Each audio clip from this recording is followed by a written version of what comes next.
कि ये संसद है, यहाँ वादों की खेती लहलहाती है और बजट में खूबसूरत शब्दों के मोती सजाती है। वहाँ फुटपाथ पर मजदूर की तकदीर सोती है और यहाँ कागज में जन्नत रोज ही तामीर होती है। अध्यक्ष महोदय, कि ये हैं बुनियाद के पत्थर, इन्हें न छेड़ो तुम, ये हटेंगे तो इमारत भी दरक जाएगी। माननीय सदस्य श्री अफजल अंसारी जी। महोदय, औद्योगिक संबंध संहिता श्रम संहिता संशोधन विधेयक पर विचार व्यक्त करने का आपने अवसर दिया, इसके लिए धन्यवाद। हमारे यहाँ केवल इस संशोधन की सामग्री को लेकर चिंता नहीं है, बल्कि सरकार की विधायी कार्यशैली को लेकर भी प्रश्न है। वर्ष 2020 में सरकार ने बड़े दावे किए थे। कहा गया कि श्रम संहिता ऐतिहासिक सुधार है।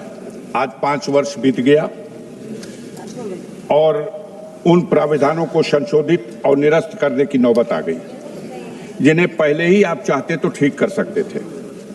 यह सुधार नहीं, जल्दबाजी में बनाया गया एक कानून है और बाद में स्वीकार की गई एक गलती है। जब सरकार एक स्थिर श्रम कानून भी सही तरीके से बना नहीं पाती तो देश के मजदूर उसके वादों पर कैसे भरोसा करें।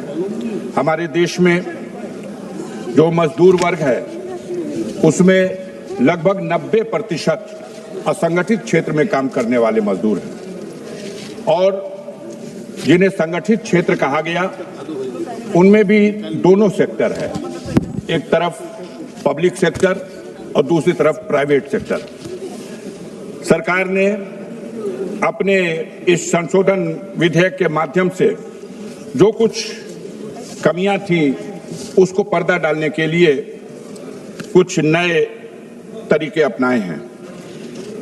जब छटनी को आसान कर दिया गया है और यूनियन की आवाज को, उसका गला घोंटने का प्रयास किया गया है, तो इससे स्पष्ट है कि इस संशोधन के बाद मजदूरों की स्थिति और कमजोर होगी। भारत में श्रम नीति सिर्फ एक आर्थिक मामला नहीं है, ये एक सामाजिक न्याय का प्रश्न है।